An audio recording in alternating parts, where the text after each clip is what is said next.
अमरावती शहरातील वडाळी तलाव ओव्हरफ्लो झाला आहे, ज्यामुळे अमरावतीकरांमध्ये उत्साहाचे वातावरण आहे। तब्बल 136 वर्षांपूर्वी इंग्रजांनी बांधलेला हा ऐतिहासिक तलाव भरून वाहत आहे, ज्यामुळे मनमोहक दृश्य पाहायला मिळत आहेत।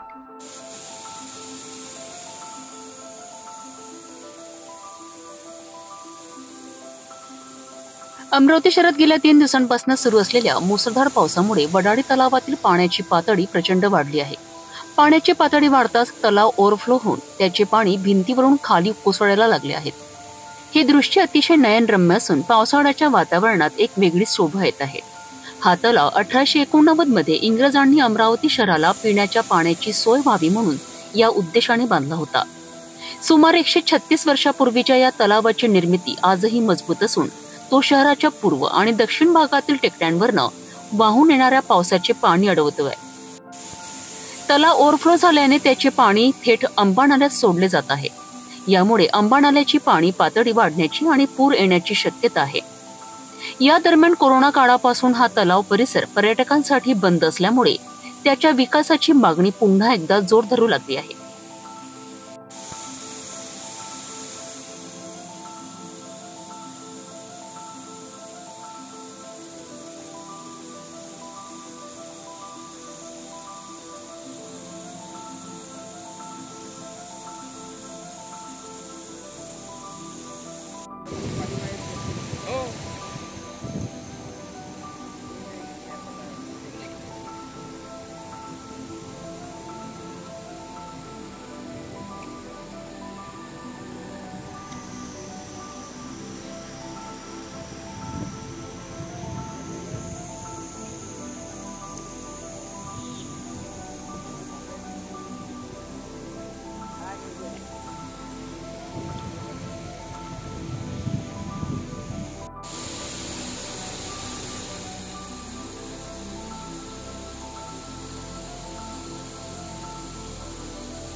वडाळी तलावाचे ओव्हरफ्लो होणे हे अमरावतीकरांसाठी एक शुभ संकेत आहे। यामुळे शहराची जलसमस्या काही अंशी कमी होण्यास मदत होईल अशी आशा आहे। त्याचबरोबर या ऐतिहासिक तलावाचा पर्यटन स्थळ म्हणून विकास करण्याची मागणीही योग्यच आहे, ज्यामुळे हा परिसर पुन्हा एकदा लोकांच्या आकर्षणाचा केंद्रबिंदू बनू शकेल।